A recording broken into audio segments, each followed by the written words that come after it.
One day in November, 1532, the New World and the Old World collided. ¿Cómo te atreves, indio perro?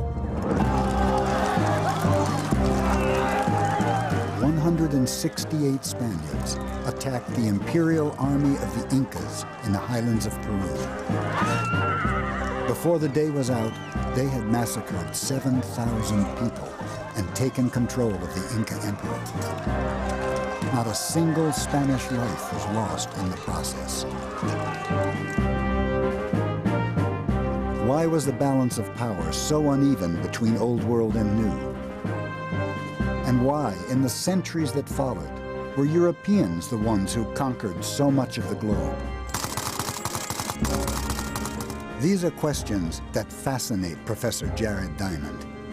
He is on a quest to understand the roots of power, searching for clues in the most unlikely places.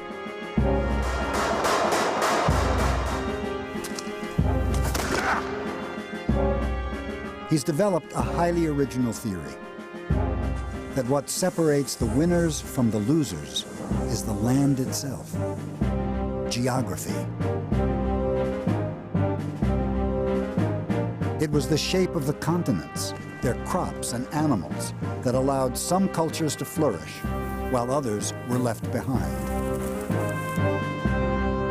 But can this way of seeing the world shed light on the events of 1532?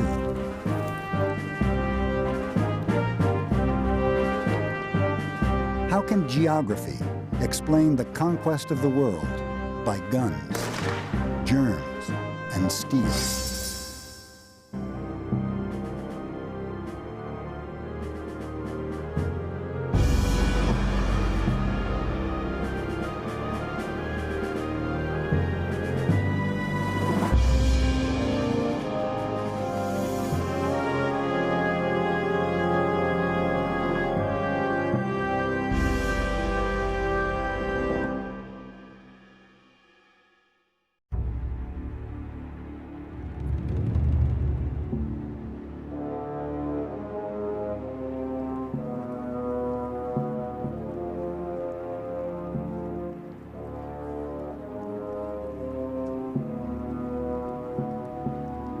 For 2 years, a band of Spanish conquistadors has been traveling in search of gold and glory. They're not professional soldiers, but mercenaries and adventurers, led by a retired army captain, Francisco Pizarro. He's already made a fortune for himself in the colonies of Central America. Now he's taking his men south into unknown territory. They are the first Europeans to have climbed the Andes and ventured this far into the continent of South America.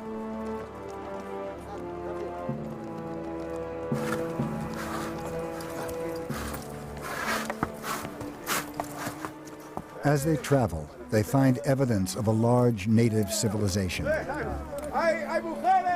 They've reached the edge of the mighty Inca Empire.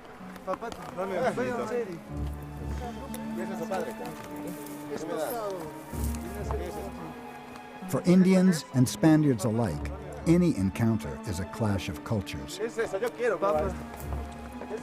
These Indians have never seen white men before and have no idea of the threat they represent.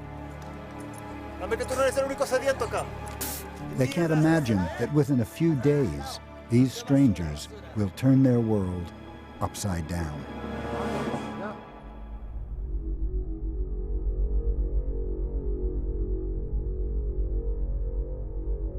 By the 1530s, the Inca Empire was enormous. It stretched along the length of the Andes, from modern-day Ecuador to central Chile, a distance of 2,500 miles.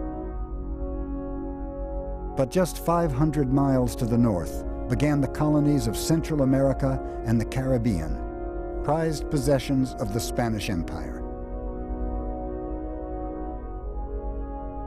At the time, the Spanish king controlled a third of mainland Europe, but Spain itself had only recently become a unified state.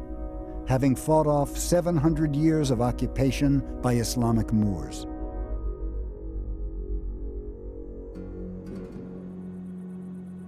It was still a rural society. Most of the conquistadors came from villages and small towns in the heart of the country.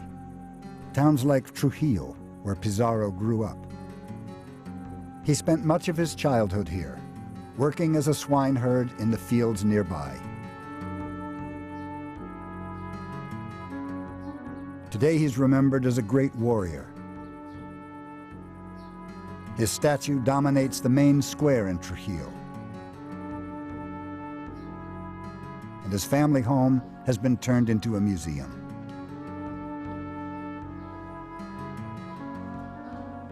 Jared Diamond has come here to explore the world of the conquistadors and understand the secret of their success. This is Francisco Pizarro, a Spaniard who conquered the most powerful state in the New World, the Inca Empire. Why did Pizarro and his men conquer the Incas instead of the other way around? It seems like a simple question. The answer isn't immediately obvious. After all, Pizarro started out as a rather ordinary person, and Trujillo here is a rather ordinary town. So what is it that gave Pizarro and his men this enormous power?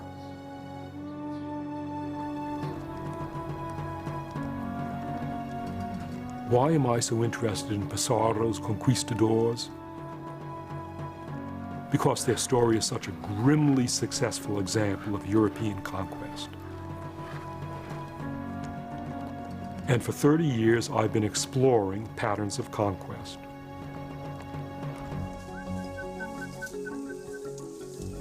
Jared Diamond is a professor at UCLA in Los Angeles. But most of his fieldwork has been done in Papua New Guinea. His time there inspired him to explore the roots of inequality in the modern world, to understand why some people have been able to dominate and conquer others.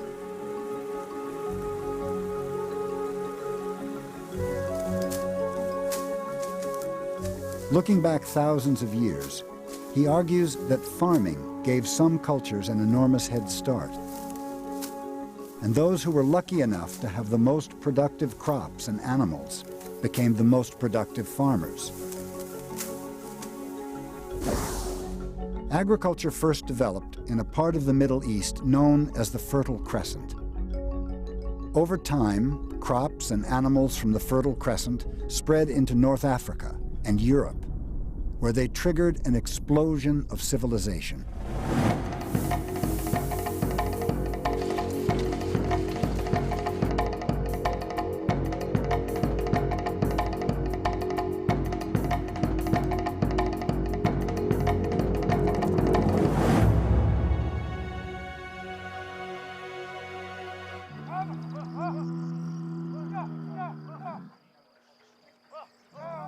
By the 16th century, European farms were dominated by livestock animals that had come from the Fertile Crescent. None were native to Europe. They provided more than just meat. They were a source of milk and wool, leather and manure. And crucially, they provided muscle power.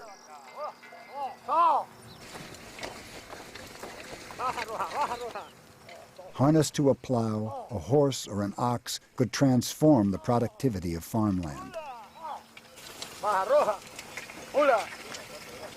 European farmers were able to grow more food to feed more people, who could then build bigger and more complex societies.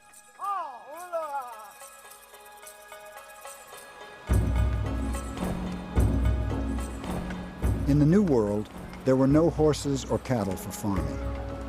All the work had to be done by hand. The only large domestic animal was the llama, but these docile creatures have never been harnessed to a plow. The Incas were very skilled at growing potatoes and corn, but because of their geography, they could never be as productive as European farmers.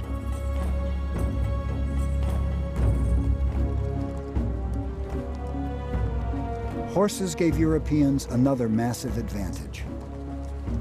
They could be ridden.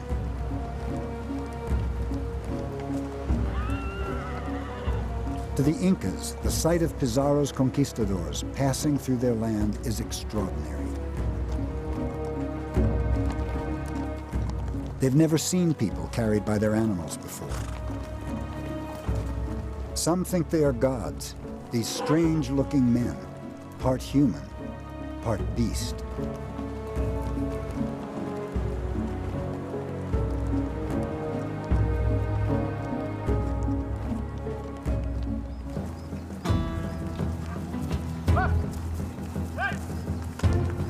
The horses that seemed so exotic to the Incas had already been used in Spain for 4,000 years.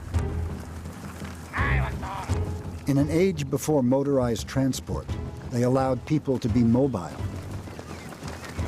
and control their land.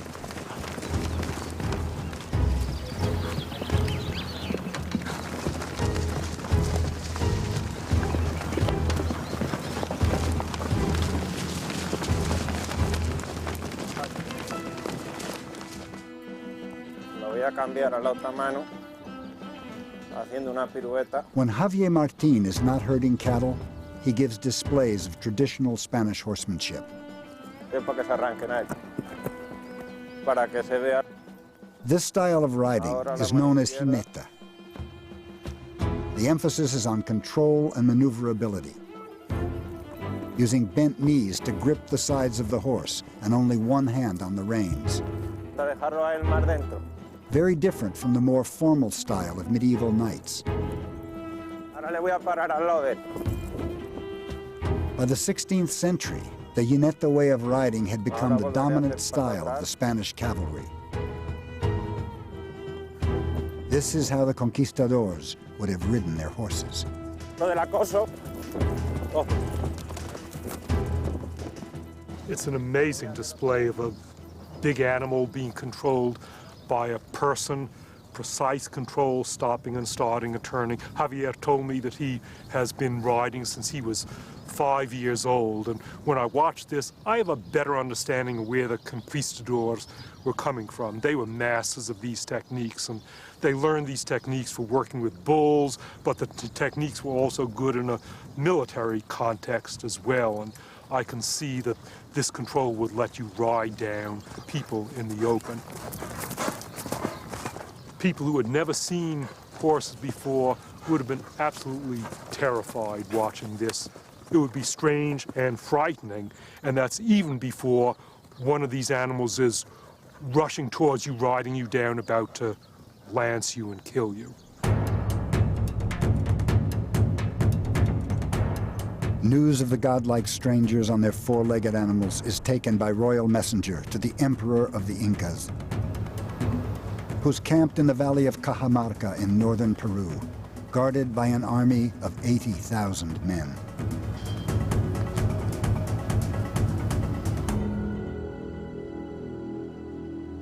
Atahualpa is revered as a living god, a son of the sun itself.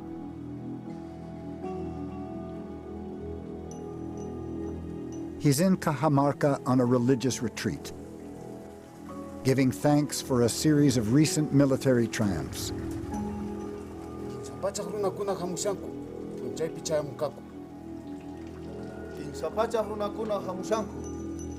When he hears about the progress of the Spaniards, he chooses not to have them killed. Instead, he sends back a message.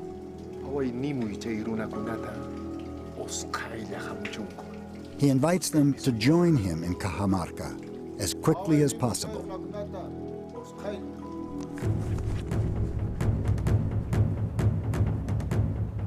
Atahualpa wanted the Spaniards to come to Cajamarca and enter into a trap. And to be sure that they would do so, he played like a psychological game with them, sending presents, asking them to come.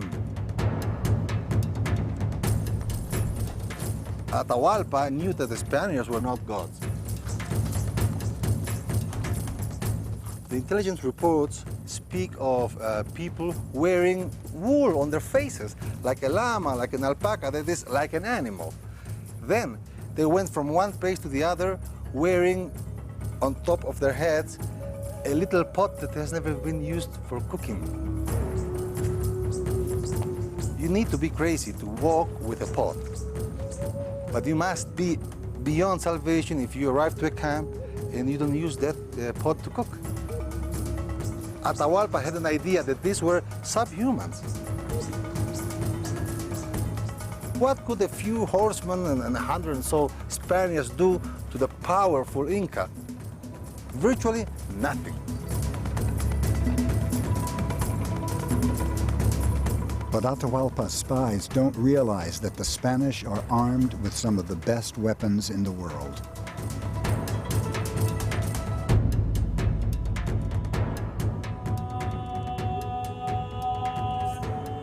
At the time of the conquistadors, Spain had the biggest army in Europe, orchestrated from the imperial capital, Toledo. For more than 700 years, the Spaniards had been at war, fighting against the Moors and other European armies. There was an arms race in Europe. To survive, the Spaniards needed to keep up with the latest in weapons technology. Hey!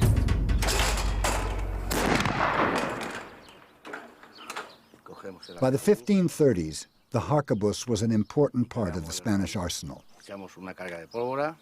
Gunpowder had originally come from China, but its use as a weapon was pioneered by the Arabs.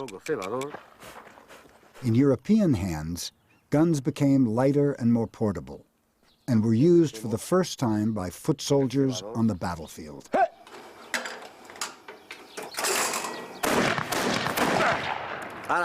The harquebus was still a crude weapon, but would go on to change the face of warfare.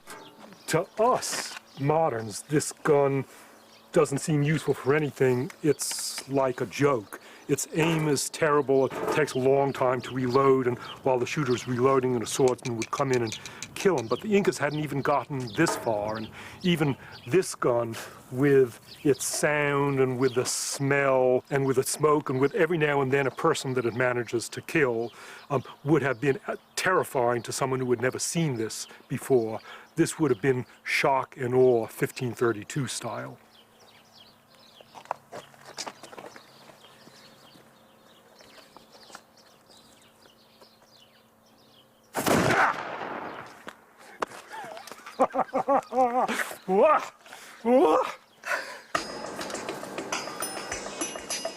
For all its bluster, the technology of gunpowder was still in its infancy.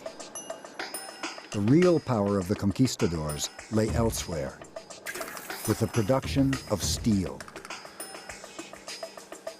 Toledo had some of the best swordsmiths in the world. But why were people here able to craft deadly steel weapons, while the Incas were still making simple bronze tools?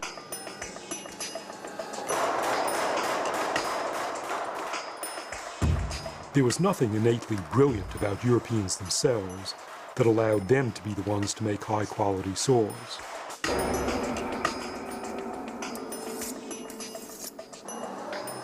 Just as with guns, swords were the result of a long process of trial and error that began outside Europe.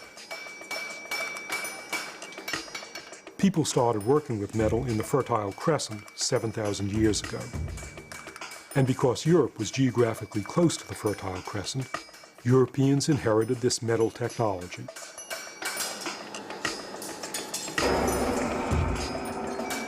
But they took this technology on to a new level.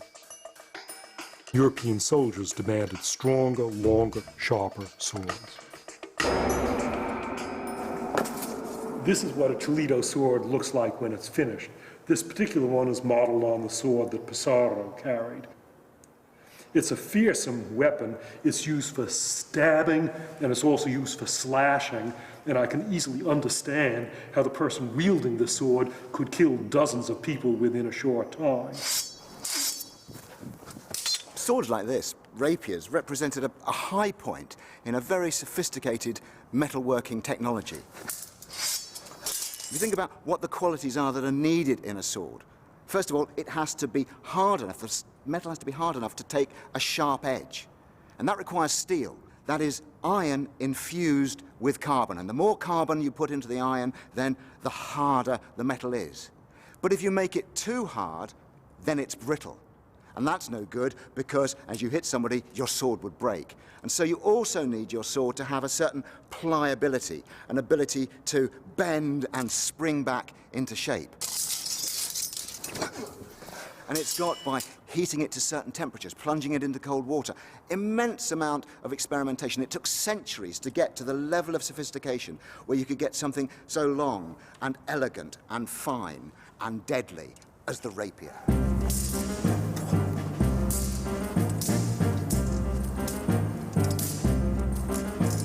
The rapier, with its extra-long blade, was developed as a dueling weapon, but became so fashionable in Renaissance Europe, it was the sword of choice for any aspiring gentleman. The word rapier derives from the Spanish term espada ropera, and that means dress sword. And for the first time in Spain, we start to see people wearing the sword with their everyday clothing, their civilian dress, going about their everyday business. They didn't do that in the Middle Ages. This is something new in the 16th century. And it's saying, I have arrived, I am a gentleman, I am upwardly mobile, and I claim ancestry from the knights of the Middle Ages. It was very much a symbol of the conquistadors' aspiring greed. The thing that drove them through all their hardships, the thing that made them go to the Americas, was their lust for gold, their lust for self-advancement. And the rapier absolutely symbolized that overbearing avarice.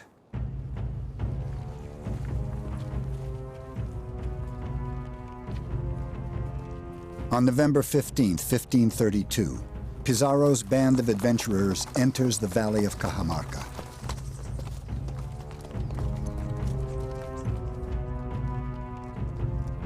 They've been told that Atahualpa is waiting for them here, but they're not prepared for the sight that greets them. In the hills beyond the town of Cajamarca is the Imperial Inca army, 80,000 men in full battle order.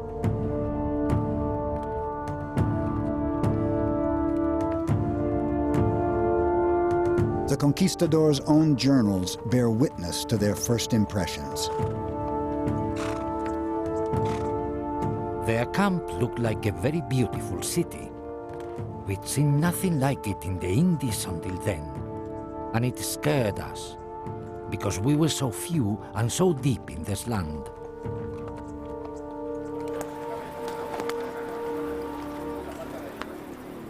Pizarro sends a party of his best horsemen into the heart of the Inca camp. They are led by Captain de Soto.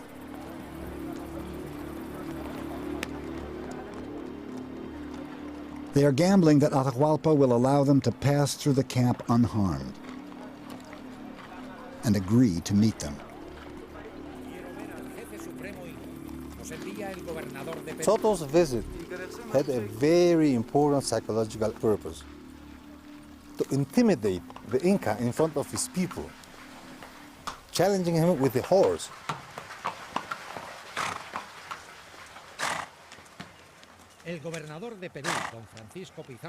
Atahualpa at first didn't react to Soto's presence, as if nobody had entered the room. Once the horse comes eye to eye with the Inca is still calm, showing that the horse has no impact on him, calling Soto's bluff. The captain advanced so close that the horse's nostrils disturbed the fringe on the Inca's forehead. But the Inca never moved.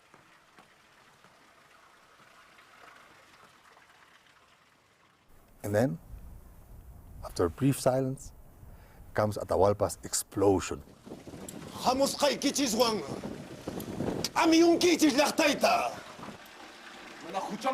He was telling them, the time has come for you to pay. I understand this as the time has come for you to pay with your lives. Pakaring, umalyak ni kichiswan tupasa. Umalyak ni kichiswan.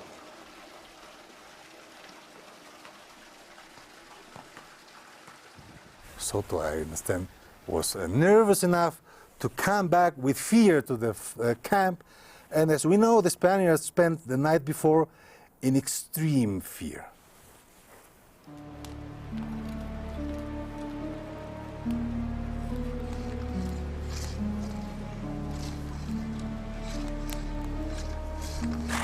The conquistadors have made their camp in the town of Cajamarca. Many of them are now convinced they are facing oblivion. 168 soldiers, 1,000 miles from any other Spaniard, facing an army of 80,000 Incas.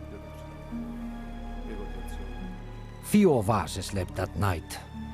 We kept watch in the square, from where we could see the campfires of the Indian army. It was a fearful sight, like a brilliantly star-studded night.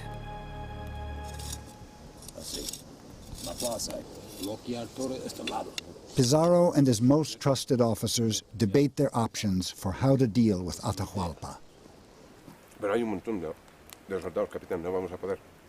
Some advise caution, but Pizarro insists their best chance is to launch a surprise attack the next day. It's a tactic that's worked successfully in the past. 12 years before Pizarro went to Peru, another famous conquistador, Hernán Cortés, had gone to Mexico and encountered another formidable civilization, the Aztecs. He conquered the country by kidnapping the Aztec leader and exploiting the ensuing chaos. Cortés's story was later published and became a bestseller, a handbook for any would-be conquistador. It can still be found in the Great Library of Salamanca University in northern Spain.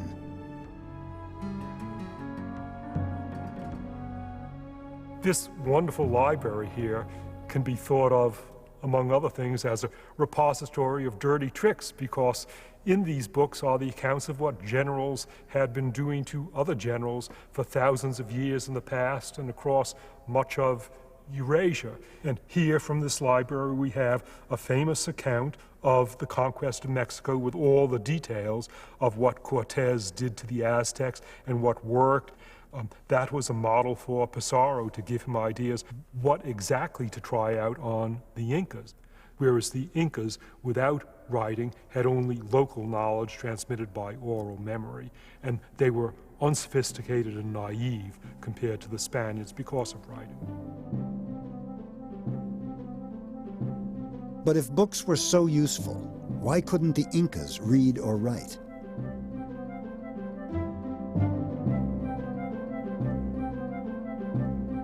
To develop a new system of writing independently is an extremely complex process, and has happened very rarely in human history. It was first achieved by the Sumerian people of the Fertile Crescent at least 5,000 years ago.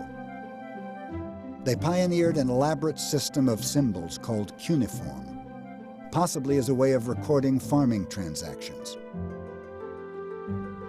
Ever since, almost every other written language of Europe and Asia has copied, adapted, or simply been inspired by the basics of cuneiform.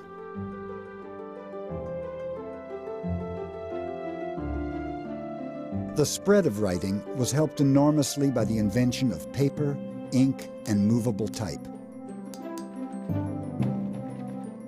Innovations that all came from outside Europe but were seized upon by Europeans in the Middle Ages to produce the ultimate transmitter of knowledge, the printing press.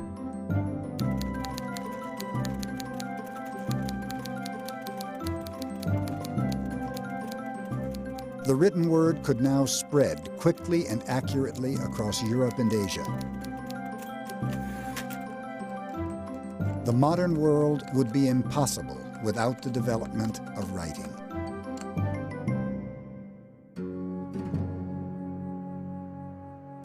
But there's another part of the world where a new system of writing was invented independently. In southern Mexico, at least 2,500 years ago, native people developed a way of working with symbols that evolved into the Mayan script. But if the Maya had writing, why didn't it spread south to the Andes and help the Incas become literate?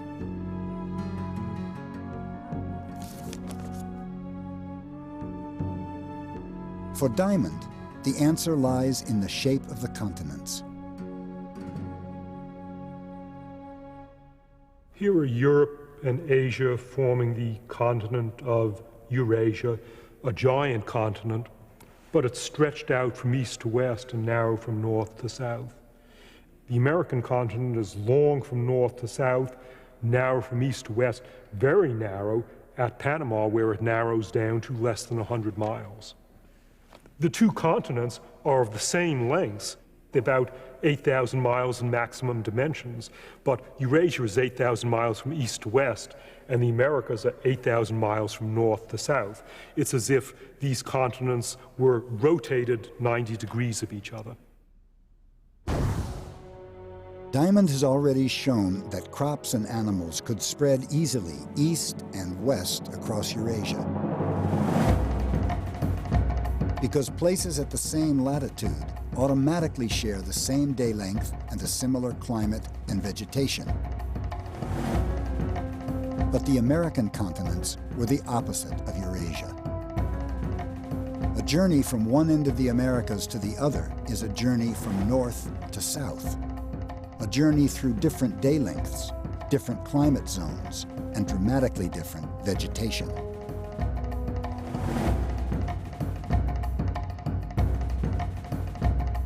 These basic differences hindered the spread of crops and animals, as well as people, ideas, and technologies.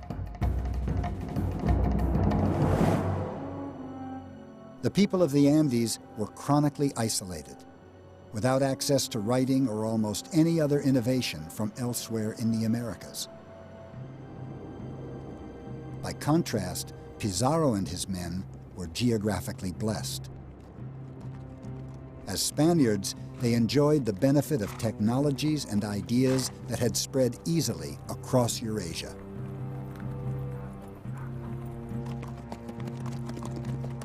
The events of 1532 were clearly influenced by deep causes, over which no individual Spaniard or Inca had any control. The shape of the continents, the distribution of plants and animals, the spread of Eurasian technology. These were facts of geography. And at almost every turn of the drama, geography was tilted in favor of Europeans.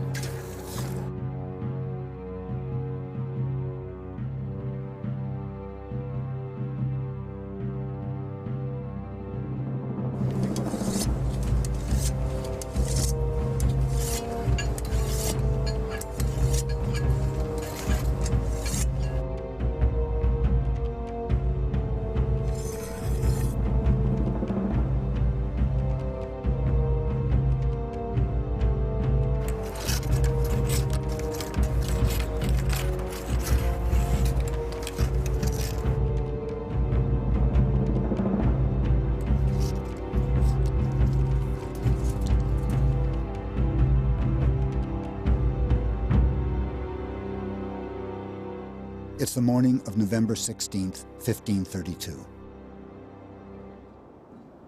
Atahualpa has agreed to meet the Spaniards in the town of Cajamarca and sends his entourage ahead of him. But he makes a fateful decision, that his soldiers should not carry weapons. The Indians were musicians and dancers. They were soldiers, but unarmed. Why would Atahualpa unarm his own soldiers? Why? Because he was in a festivity. He was celebrating. He wasn't going to war. He was going for a celebration so that the whole people could see how the alleged gods would run away in fear.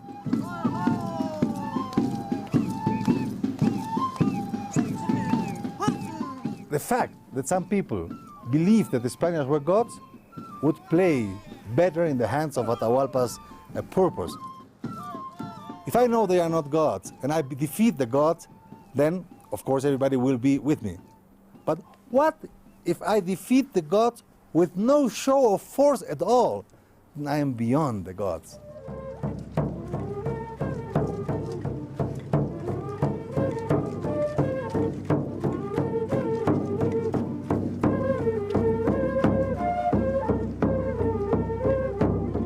While Atahualpa and his men enter Cajamarca, the Spaniards are waiting, hidden from view. There were 5,000 or 6,000 men, and behind them the figure of Atahualpa seated on a very fine litter, lined with feathers and embellished with gold and silver. Many of us pissed ourselves out of sheer terror.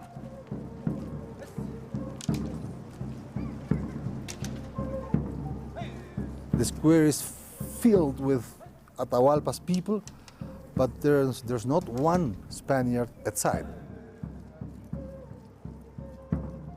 Atahualpa asks, "Where are these dogs?"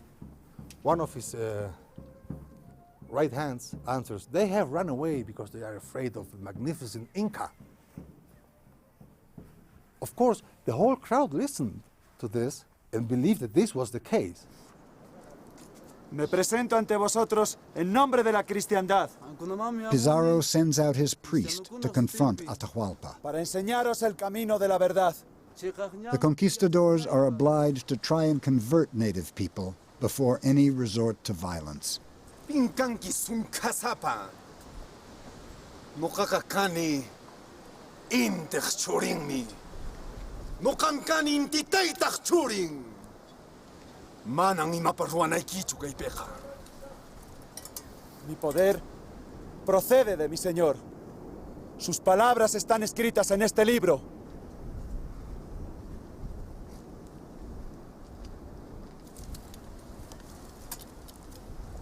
Imankaipi.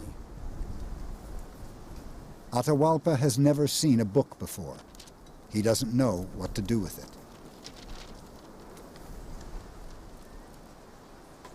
Imankay. Manang imapaschu kayka. Manang rimas kayki kay picanchu. ¿Cómo te atreves, indio perro? ¡Salgan, españoles! ¡Destruyen a estos perros que no respetan las cosas de Dios! ¡Santiago, a ellos!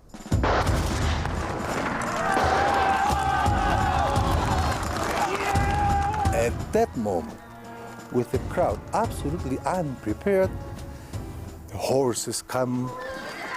There was massive panic.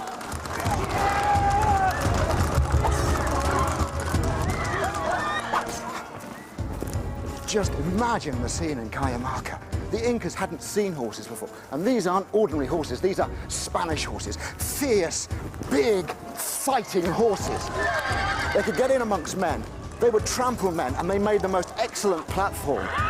From the horse, you could stab down to the left, stab down to the right. You could cut, you could scythe, hacking all about you.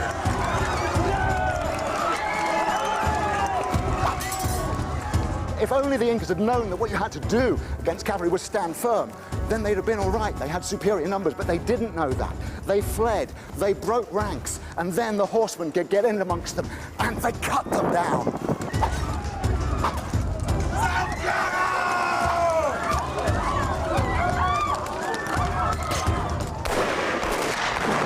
There was an Inca god called Viracocha, and he was a white man, and he was the god of thunder. And they thought these men with their arquebuses were the very incarnation of Viracocha.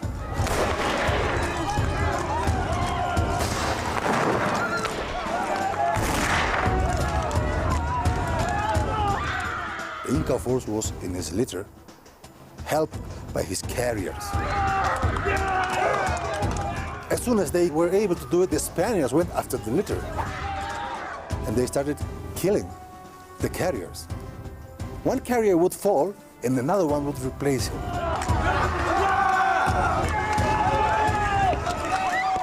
Only at the very, very, very end of the tragedy, the litter started to move because there were no more carriers left.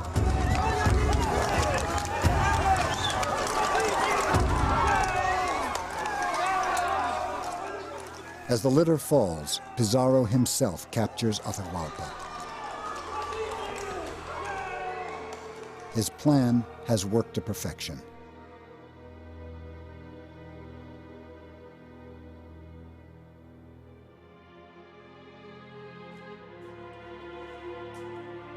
Atahualpa is taken to a makeshift prison in the royal quarters at Cajamarca.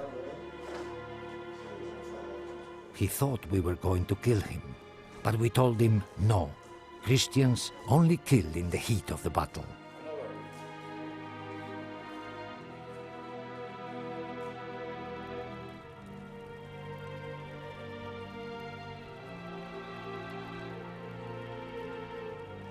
Outside, thousands of Incas are dead. The rest of the army has retreated to the hills. In spite of a massive imbalance in numbers, Spanish horses, swords, and strategy have proved decisive. But the Spaniards possessed another weapon they didn't even know they had.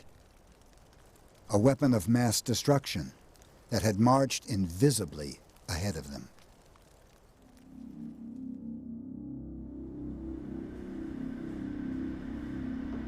Today, the war against infectious disease is waged at biological research centers like Porton Down in southern England. They produce vaccines here against the world's deadliest viruses. In the 16th century, there were no vaccines, and there was no protection from the rampant spread of infectious disease.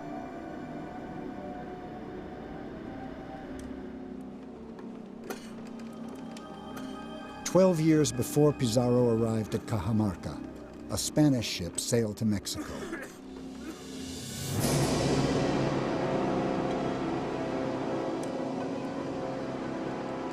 On board, one of the slaves was suffering from the first signs of a fever.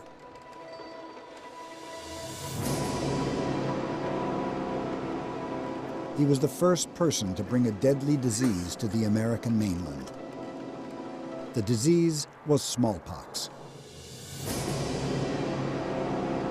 Within weeks, the smallpox virus would spread from a single source to infect thousands of Native Americans.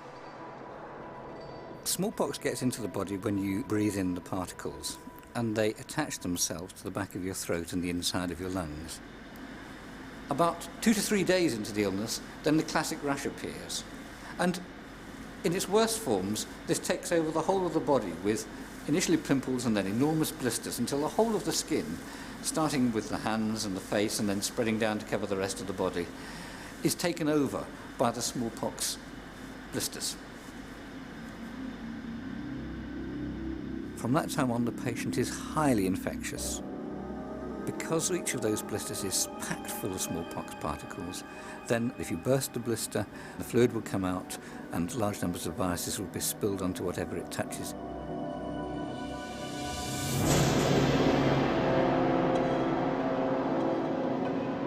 "10 to 12 days later, his friends would begin to be taken ill, and then 10 to 12 days after that, their friends. That kind of rate means the disease spreads exponentially. Its rate of increase gets bigger and bigger and bigger the more people are infected, until eventually it will cause tremendous devastation in the population. The first smallpox epidemic of the New World swept through Central America and reached the Inca Empire. Wherever it went, the virus decimated native populations, making them easier prey for Spanish conquest.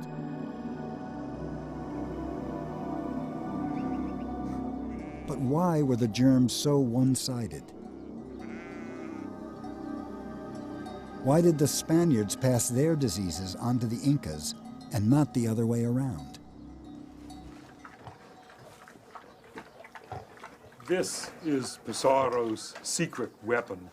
Pigs and cows, sheep and goats, domestic animals. Remember that Pizarro was a swineherd. He grew up in huts like this, in intimate contact with domestic animals, breathing in their germs, drinking the germs in their milk, and it was from the germs of domestic animals that the killer diseases of humans evolved. For example, our flu evolved from a disease of pigs transmitted via chickens and ducks. We acquired measles from cattle. We acquired smallpox from domestic animals, so that these worst killers of human people were a legacy of 10,000 years of contact with our beloved domestic animals.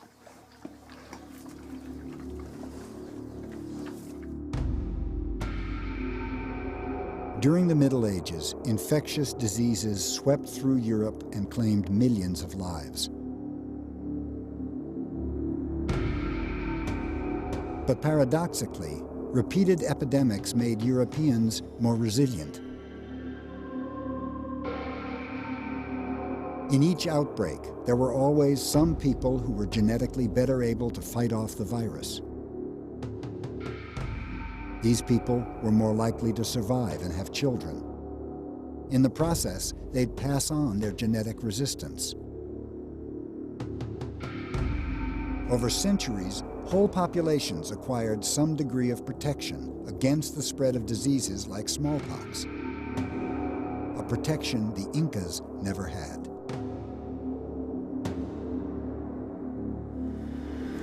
When smallpox was taken to the New World, nobody in the New World had ever seen a disease like this before, so the number of people who were susceptible was much greater.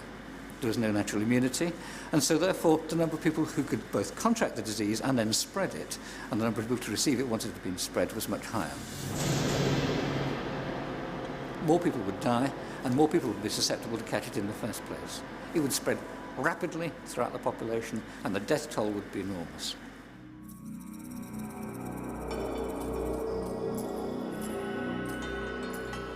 Why hadn't Native Americans encountered smallpox before? And why didn't they have any deadly diseases of their own to pass on to the Spaniards? It's simply because they didn't have the same history of contact with farm animals. The Incas had llamas, but llamas aren't like European cows and sheep. They're not milked, they're not kept in large herds, and they don't live in barns and huts alongside humans.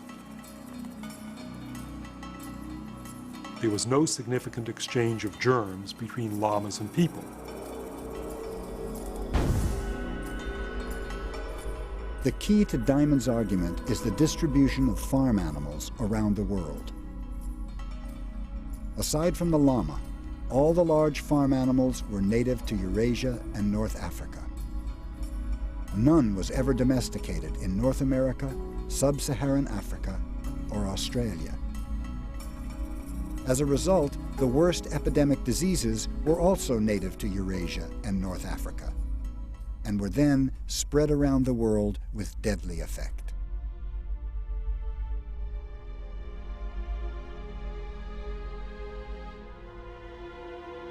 There's been a long debate about the number of indigenous people who died in the Spanish conquest of the New World. Some scholars think there may have been a population of 20 million Native Americans, and the vast majority, perhaps 95%, were killed by Old World diseases. A continent virtually emptied of its people.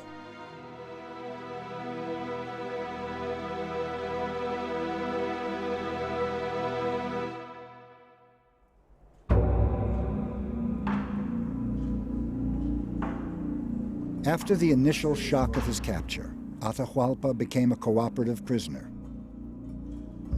He learned to speak Spanish and play chess with his captors.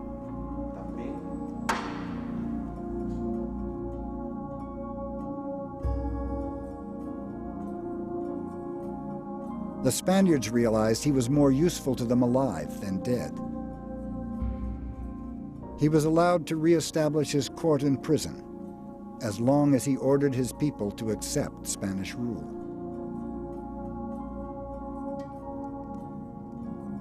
He also ordered them to melt down a vast amount of treasure. Pizarro had promised Atahualpa his freedom in return for the gold. It proved to be an empty promise.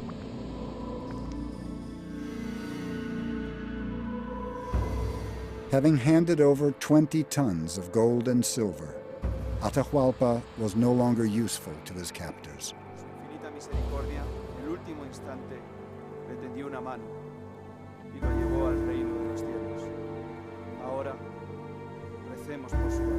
He was garroted to death in the same square where so many of his followers had been slaughtered 8 months earlier.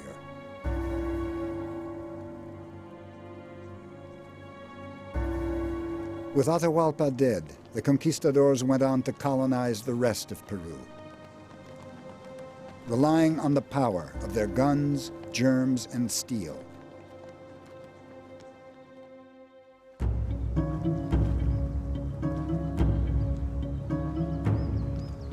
Gold from the Spanish colonies was brought back to Seville in southern Spain. There's little activity on the Guadalquivir River today, but in the 16th century, this was among the most important, busiest ports in the world.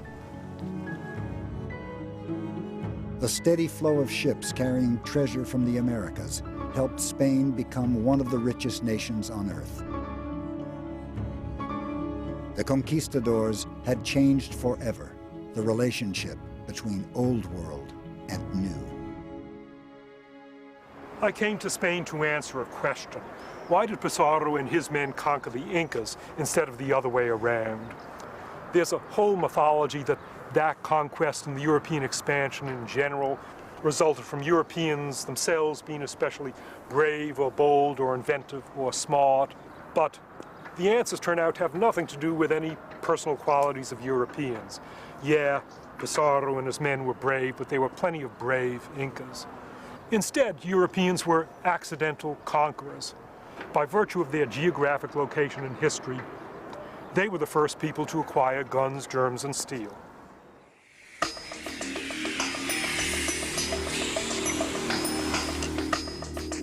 By the end of the 19th century, European powers had ventured beyond the Americas and colonized Africa, Australia, and much of Asia.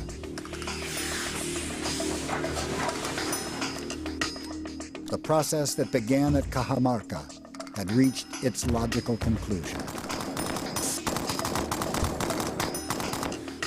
European guns, germs, and steel were reshaping the world.